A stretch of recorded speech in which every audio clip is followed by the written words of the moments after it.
ശബ്ദനാടകം ഒറ്റമുറി വീട്. രചന സംവിധാനം ജബ്ബാർ പെരിന്തൽമണ്ണ.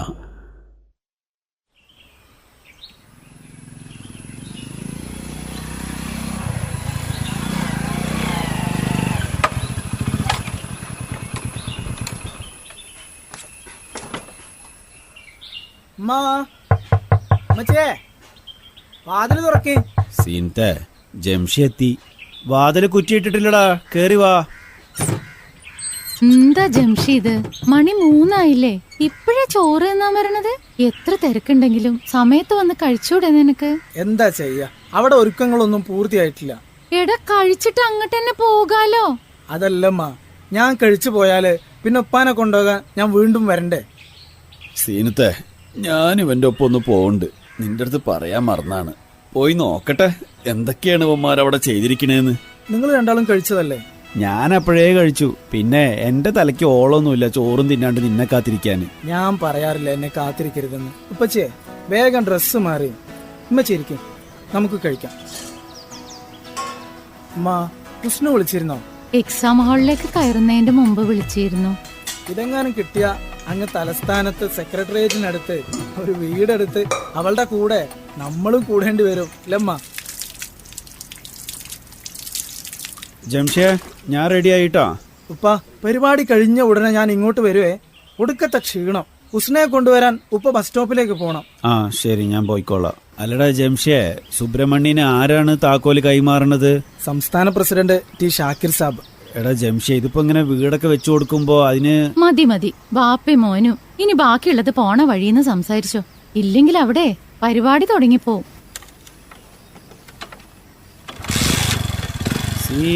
പോയി വരാടി. അസ്സലാമലൈക്കും. വഅലൈക്കും അസ്സലാം വറഹ്മത്തുള്ളാഹി വബറകാതുഹു.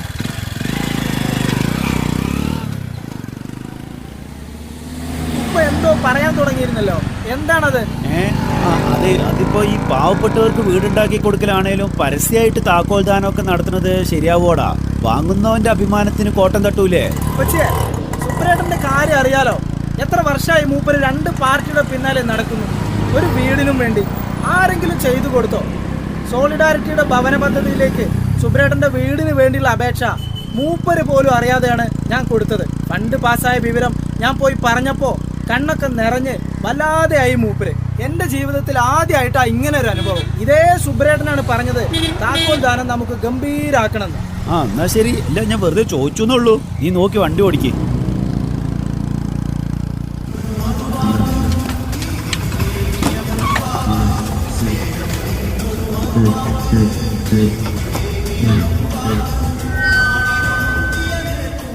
പ്രിയപ്പെട്ട നാട്ടുകാരെ, കേരളത്തിൽ വീടില്ലാത്ത ലക്ഷക്കണക്കിന് മനുഷ്യരും അന്തി ഉറങ്ങാൻ ഒരു മേൽക്കൂരയില്ലാത്ത ഇവർക്ക് ചെറിയൊരു ആശ്വാസം നൽകാനും അവരുടെ ആഗ്രഹങ്ങൾ സഫലീകരിക്കാനും വേണ്ടിയാണ് സോളിഡാരിറ്റിയുടെ പ്രവർത്തകർ കേരളത്തിലുടനീളം ആയിരക്കണക്കിന് വീടുകൾ നിർമ്മിച്ചു നൽകിക്കൊണ്ടിരിക്കുന്നത്. അതിൽപ്പെട്ട ഒരു വീടാണ് ഇന്നിവിടെ താക്കോൽ ദാനം നിർവഹിക്കപ്പെട്ടത്. ഷാക്കിർ സാബ്, ഇന്നിവിടെ കൂടിയിട്ട് നാളെ പോയ പോരെ? ഇന്ന് കോഴിക്കോട്ടെത്തണം. രാത്രി ഹിറ സെന്ററിൽ തങ്ങിയിട്ട് രാവിലെ കണ്ണൂർക്ക് പോകാനുള്ള. എന്നാ പിന്നെ ഭക്ഷണം കഴിച്ചിട്ട് പോയാ പോരെ? ഞാൻ ഡ്രൈവറെ വിളിക്കാം. വേണ്ട, ഞങ്ങളിനി കോഴിക്കോട് എത്തിയിട്ടേ കഴിക്കുള്ളൂ. നമുക്ക് ജ്യൂസ് വല്ലതും കുടിച്ച് പിരിയാം. എങ്കിൽ പിന്നെ നമുക്ക് ആ ലോഹിയുടെ കട പോയിട്ട് ഓരോ ഇളനീർ ജ്യൂസ് കുടിച്ചാലോ? ആ വളവിലാണ് കട, നിത്താക്കത്തെ ജ്യൂസ് കോർണർ. ഗൾഫ് നിർത്തി വന്നതായിരിക്കും അല്ലേ? അതെ, സൗദിയിലായിരുന്നു. സ്വദേശിവൽക്കരണത്തിൽ പെട്ടതാണ്. ആഹാ യാസേ, വരി. ഇതാരൊക്കെയാ? ഇത് ടി ഷാക്കിർ, സ്റ്റേറ്റ് പ്രസിഡന്റ് ആണ്. ഇത് ജില്ലാ സമിതി അംഗം നിസാർ. തടസ്സം ഒന്നും പറയരുത്. ഇന്ന് ലോഹിയുടെ വകയാണ് നിങ്ങൾക്കുള്ള ജ്യൂസ്. എടങ്ങറാക്കല്ലേ ബായി. സുബ്രേട്ടന്റെ സന്തോഷത്തിൽ ഞാനും പങ്കെടുക്കട്ടോ. താക്കോൽദാന പരിപാടിയൊക്കെ ഞാനും കേട്ടു. ഇടയ്ക്കൊക്കെ കടയുടെ അപ്പുറത്തേക്ക് മാറി നിന്ന് പരിപാടി കാണുകയും ചെയ്തു. സംഗതി ചീറി. സർക്കാർ കാര്യം മുറ പോലെ എന്ന ഉഴപ്പ് വാദം പറയുന്ന ചില മഹാന്മാർക്കെല്ലാം ശരിക്കും തട്ടിയിട്ടുണ്ട്. ദാ ജ്യൂസ് കുടിക്കും. അല്ല ജംഷാദ് എവിടെ? ക്ഷീണം കാരണേ അവൻ പരിപാടി കഴിഞ്ഞ് അങ്ങനെ വീട്ടിൽ പോയി. 5-6 മാസമായി അവൻ ഈ വീടിനു വേണ്ടി ഓടി നടക്കുന്നു. ഷാക്കിർ ഭായ്, ഞാൻ നിങ്ങളെ ആദ്യമായിട്ട് കാണുന്നു. ഞാൻ ഈ പറയുന്നതിൽ വലിയ കാര്യങ്ങളുണ്ടെന്ന് ഉറപ്പിച്ചോളൂ. നിങ്ങൾ ഇവിടുന്ന് പോണതിൻ്റെ മുമ്പ് ജംഷാദിൻ്റെ വീട് വരെ പോകണം. തീർച്ചയായും ലോഹി, ഞങ്ങൾ അങ്ങോട്ട് ഇറങ്ങുകയാണ്. ഷാക്കിർ സാഹിബ്, ഇതാണ് ജംഷാദിന്റെ വീട്. ഇതാണോ വീട്? ആ അതെ സാഹിബേ. ഒരു റൂമിന്റെ മാത്രം വലിപ്പമുള്ള ഈ വീട്ടിലാണോ ഇവർ താമസിക്കുന്നത്? ജംഷാദിന് ആരൊക്കെയാണുള്ളത്? എത്ര വർഷമായി ഇവരുടെ താമസമായിട്ട്? 5-6 വർഷമായി കാണും. വാപ്പയുണ്ട്, ഒരു അപകടം പറ്റി, കയ്യിലും കാലിലൊക്കെ സ്റ്റീൽ കമ്പി വെക്കുക, ജോലിക്ക് പോകാനും പറ്റൂല. പിന്നെ ഉമ്മയ്ക്ക് പ്രത്യേകിച്ച് ജോലിയൊന്നുമില്ല. ഒരു പെങ്ങളാണുള്ളത്, ഒരുമ്പോൾ ഇംഗ്ലീഷ് മീഡിയം സ്കൂളിലെ ടീച്ചറാണ്. നമുക്ക് അകത്തേക്ക് കയറാം, പുറത്തിങ്ങനെ നിൽക്കണ്ടല്ലോ. അകത്തേക്ക് കയറാൻ വരട്ടെ. ഇത്രയും കാലം ഇവരുടെ ഈ ഒറ്റമുറി വീട്ടിൽ കഴിയുമ്പോ നിങ്ങളൊക്കെ എവിടെയായിരുന്നു? നിങ്ങളിൽ ഒരാളും ഇവിടെ ഉള്ളവരല്ലേ? അല്ല, അത് പിന്നെ ഈ സാമ്പത്തിക ബുദ്ധിമുട്ട് അനുഭവിക്കുന്ന പ്രവർത്തകരുടെ ലിസ്റ്റ് ജില്ലാ കമ്മിറ്റിയെ ഏൽപ്പിക്കാനായിട്ട് ഏരിയകൾക്ക് നിർദ്ദേശം കൊടുത്താണല്ലോ. ഞങ്ങളുടെ ഏരിയ അത് ഏൽപ്പിച്ചാണല്ലോ. ജംഷാദിന്റെ യൂണിറ്റും ലിസ്റ്റ് ഏൽപ്പിച്ചതിനും അവനാണ് യൂണിറ്റിന്റെ പ്രസിഡന്റ്. പക്ഷെ ആ ലിസ്റ്റില് ഓന്റെ പേര് മാത്രം ഇല്ലായിരുന്നു. കഷ്ടം. അത് ഷാക്കിർ സാഹിബ് തെറ്റ് പറ്റിപ്പോയി. ഇങ്ങനെ ഒരു ഗൗരവപ്പെട്ട സംഗതി ശ്രദ്ധിക്കാൻ പറ്റിയില്ല. ശരി, ഇനി നമുക്ക് അകത്തേക്ക് കയറാം. പോയി ബെല്ലടിക്കും. ഇവിടെ ബെല്ലൊന്നും കാണുന്നില്ലല്ലോ. ജംഷാദേ, ബൈ, ഇത് ഞാനാണ്, ഷിയാസ്. അസ്സലാമു അലൈക്കും വറഹ്മത്തുള്ളാഹി. വാലൈക്കും സ്ലാം വറഹ്മത്തുള്ളാഹി വബറകാത്തു. പടച്ച റബ്ബേ, ആരൊക്കെയാണിത്? ഷാക്കിർ സാബ്, നിസാർ സാഹിബേ, കയറി വരി. ഒന്ന് കുനിഞ്ഞു കയറണേ, ഇല്ലെങ്കിൽ തലമുട്ടും. ഉമ്മച്ചേ, ആരാ വന്നിരിക്കണേ നോക്കി.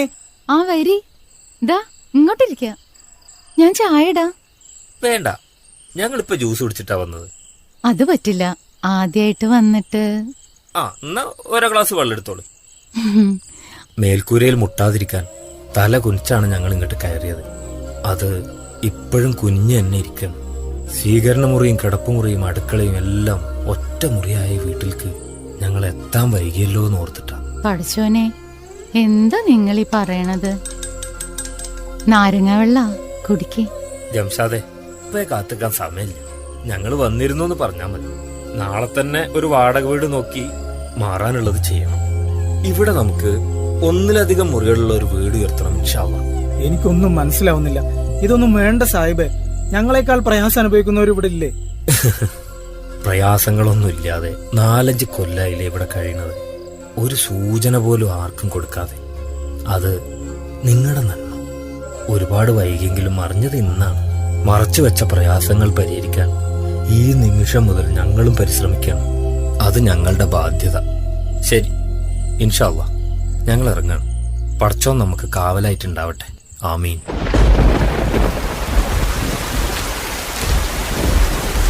വിഷ്ണു, നീ ഉറങ്ങിയോടി? ഇല്ല കാക്ക. എക്സാം എങ്ങനെ ഉണ്ടായിരുന്നു? എളുപ്പമായിരുന്നു. ഇപ്രാവശ്യം എന്തായാലും കിട്ടുന്നു തോന്നുന്നുണ്ട്. എന്തൊരു മഴയാണിത്. എത്ര നേരമായി തുടങ്ങിയിട്ട്. ഇക്കാക്ക, എന്താണൊരു വിഷമമുള്ളത് പോലെ? ഏയ്, ഒന്നുമില്ല. അല്ല, എന്തോ ഉണ്ട്. ഞാൻ അധ്വാനിച്ചുണ്ടാക്കിയ കാശുകൊണ്ട് ഒരു വീടുണ്ടാക്കണമെന്ന ആഗ്രഹവും പ്രാർത്ഥനയുണ്ടായിരുന്നു. എല്ലാം അവസാനിച്ചുകൊണ്ടൊരു തോന്നല്, ഉള്ളിലൊരു വിങ്ങല്. എനിക്ക് തോന്നി. സാരമില്ല ഇക്കാക്ക, എനിക്ക് ഏതെങ്കിലും ഒരു PSC കിട്ടിയാല് നമുക്കൊരുമിച്ച് എങ്ങനെയെങ്കിലും ഒരു വീടുണ്ടാക്കാൻ പറ്റും. എന്നാലും അത് പൂർത്തിയാവണമെങ്കിൽ എത്ര വർഷം എടുക്കും? നമ്മുടെ ഉപ്പച്ചി ഉമ്മച്ചി എത്ര കാലമായി ഒരു മുറിയിൽ ഒന്നിച്ചിറങ്ങിയിട്ട്. നമ്മളില്ലാണ്ട് അവർ മാത്രമായിട്ട്. രണ്ടാളും ഉമ്മറപ്പടിയിലിരുന്ന് ആ സന്തോഷം പങ്കുവെക്കുകയായിരിക്കും. ഇപ്പം നമുക്കൊരു വീടുണ്ടാവാൻ പോകുന്നു. പടച്ചോൻ്റെ അനുഗ്രഹം അല്ലാണ്ട് വേറെ എന്താണത്? ഇക്കാക്ക ഉഷാറായിട്ടിരിക്കും, ഒക്കെ ശരിയാവും. എന്തായാലും നമുക്കൊരു വീടുണ്ടാക്കണം വിഷ്ണു. എന്നിട്ട് ഇൻഷാ അല്ലാഹ് ഇപ്പച്ചനെയും ഇമ്മച്ചനെയും കൂട്ടി നമുക്ക് അവിടെ പാർക്കണം. നാളെ ഇവിടെ ഉണ്ടാക്കാൻ പോണ വീട് നമ്മുടെ വീടല്ല. സുബ്രേട്ടനെ പോലെ വീടില്ലാത്ത ആർക്കെങ്കിലും നമുക്കത് കൊടുക്കണം. ഉമ്മച്ചിന്റെ കുട്ടികൾ 2 ഉറങ്ങിക്കോളി. ഞാനും ഉമ്മച്ചി കുറച്ച് കഴിഞ്ഞ് വന്ന് കിടന്നോളാം. അവരുറങ്ങിന്നാ തോന്നണേ. നോക്കി, എന്തൊരു മഴയല്ലേ. മഴ പെയ്യുമ്പോ ഇങ്ങക്ക് എന്തേലും തോന്നലുണ്ടോ? തോന്നും. ഒരു ഗസല് കേൾക്കാൻ 26 വർഷങ്ങൾക്ക് മുമ്പ് കേട്ട ഒരു ഗസല്. അന്ന് ഇതുപോലൊരു മഴ ദിവസമായിരുന്നല്ലോ. ജീവിതം ഒരുമിച്ച് ജീവിച്ച് തീർക്കാൻ നമ്മൾ രണ്ടാളും ഒത്തുകൂടിയ ആദ്യ രാത്രി. ഈ കാലത്താണ് നമ്മൾ കല്യാണം കഴിക്കുന്നതെങ്കില് 2 ആളും ജയിലിലായനെ. ശൈശവ വിവാഹം പറഞ്ഞ് അന്ന് എനിക്ക് മധുര 16. എനിക്കന്ന് 20 വയസ്സ്. കാര്യങ്ങൾ ഇങ്ങനെയൊക്കെ ആണെങ്കിലും നിനക്ക് എന്നെക്കാളും പക്വത ഉണ്ടായിരുന്നു. അതിപ്പോ 46-ാമത്തെ വയസ്സായിട്ടും ഒരു മാറ്റവും ഇല്ല. നിങ്ങളൊന്ന് പോണുണ്ടോ? മുത്തുനബിയോടുള്ള മൊഹബത്ത് നിനക്കാണല്ലോ കൂടുതൽ. അന്നും ഇന്നും നീ ആ ഗസലൊന്ന് പാടിയേടി, നമ്മുടെ ആദ്യ രാവിലെ മഴപ്പാട്ട്. बरसात की रात आई, बादल से कुछ ना कहना, बादल से कुछ ना कहना, बड़ी दूर से आया होगा, बदमाशी साथ लेके, बदमाशी साथ लेके, मेरे हमराह या अल्लाह, मेरे हमराह या अल्लाह, मेरे हमराज या अल्लाह, इश्क भी तेरे या अल्लाह, प्यार भी तेरे मेरे अल्लाह. മഴയുള്ള രാത്രി വന്നു. മഴമേഘക്കാറുകളെ ഒന്നും പറയില്ലേ.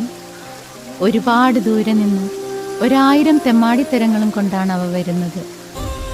എൻ്റെ കൂടെ നടക്കുന്നവനായ റബ്ബേ, എൻ്റെ വഴികാട്ടിയായ റബ്ബേ, പ്രണയവും സ്നേഹവുമെല്ലാം ഈ മഴയെപ്പോലെ തന്നെ നിന്നിൽ നിന്നുള്ളതാണ്.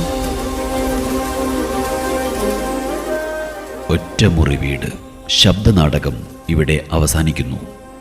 രചന സംവിധാനം ജബ്ബാർ പെരിന്തൽമണ്ണ, ശബ്ദ സംയോജനം സുധീർ സുലൈമാൻ, ശബ്ദമിശ്രണം രജീഷ് കെ രമണൻ, വരികൾ ഫൗസിയ അബൂബക്കർ, പശ്ചാത്തല സംഗീതത്തിന് കടപ്പാട് ഗോപി സുന്ദർ, നിർമ്മാണം സോളിഡാരിറ്റി യൂത്ത് മൂവ്മെന്റ്. കഥാപാത്രങ്ങളും ശബ്ദം നൽകിയവരും: ഉപ്പ സുധീർ സുലൈമാൻ, ഉമ്മ ഫൗസിയ അബൂബക്കർ, ജംഷാദ് ജബ്ബാർ പെരിന്തൽമണ്ണ, ഹുസ്ന സബിത സുധീർ. സംസ്ഥാന പ്രസിഡന്റ് ഡോക്ടർ വി ഹിക്മത്തുള്ള. പ്രാദേശിക ഭാരവാഹികൾ രജീഷ് കെ രമണൻ, ഋഷി എസ് ദാസ്, ജ്യൂസ് വിൽപ്പനക്കാരൻ തരുൺ കുറുപ്പൻ.